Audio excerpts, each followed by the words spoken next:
ગુરુવારે શરૂ થયેલ વરસાદ શુક્રવારે પણ યથાવત જોવા મળ્યો હતો। 10 દિવસના વડોદરા વરસાદી વિરામ લીધા બાદ ગુરુવારે સાંજથી ધોધમાર વરસાદ શહેરમાં શરૂ થયો છે। 3 કલાકના વરસાદમાં 3.5 ઇંચ વરસાદ શહેરમાં વરસતા અનેક નીચાણવાળા વિસ્તારોમાં જળબંબાકાર જેવી સ્થિતિ સર્જાઈ હતી। ત્યારે શુક્રવારે ફરી એકવાર સાંજે ધડાકાભેર વરસાદ પડ્યો હતો અને ફરી એકવાર નીચાણવાળા વિસ્તારોમાં વરસાદી પાણી ભરાઈ ગયા હતા। વરસાદી સિસ્ટમ ફરી એકવાર સક્રિય બનતા આગામી 4 દિવસ સુધી હજી પણ મધ્યમથી ભારે વરસાદ પડવાની હવામાન વિભાગ તથા અંબાલાલ પટેલ દ્વારા આગાહી કરવામાં આવી છે। શુક્રવારે શહેરમાં સાંજે વરસાદી હેલી શરૂ થઈ હતી અને પોણા કલાકમાં 4 ઇંચ વરસાદ ખાબક્યો હતો। કેટલાક સ્થળોએ ટ્રાફિક જામની સમસ્યાઓ જોવા મળી હતી અને વરસાદ ચાલુ હોય ત્યારે સયાજીગંજ રેલવે સ્ટેશન, અલકાપુરી, ગરનાળુ, માંડવી, લહેરીપુરા, દરવાજા, કારેલીબાગ, વુડા સર્કલ, મહાવીર હોલ, 4 રસ્તા, Waghodia road, Prabhunagar, Prabhas society, Saraswati society, Rangvatika, Pushti Prabha society, Manjinagar, Hirabanagar, Ayurvedic college road, platinum society, Kuresh park, Rehmani park, Anuradha society, Sangam, 4 રસ્તા, વોર્ડ નંબર 2 પાસે સંવાદ ક્વાર્ટર વગેરે સ્થળોએ વરસાદી પાણીનો ભરાવો થઈ ગયો હતો, જેના કારણે વાહન ચાલકોને હાલાકીનો સામનો કરવો પડ્યો।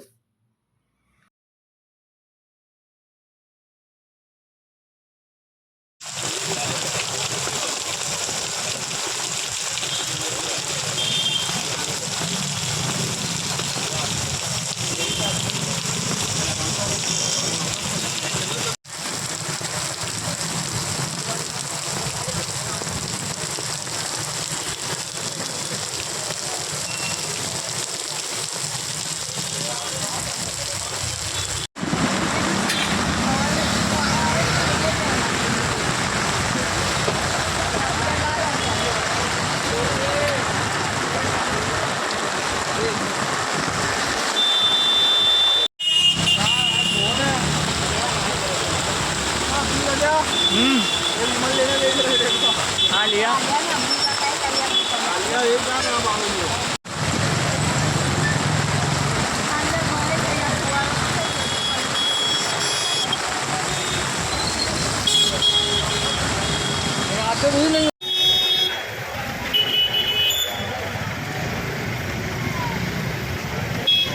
હવે આવી જાઓ જતા જ રહો જેમ જવું હોય પછી તક્કુ મારી જાઓ એના કરતાં બેહતર છે ફરીને જાઓ સારું રહેશે।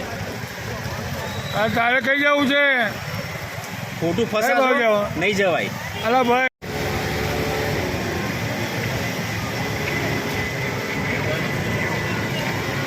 અહીંથી પાછળથી જતું રહેવાશે કઈ બાજુ જવું? હા તો અહીં પાછળના રોડે નીકળી જાઓ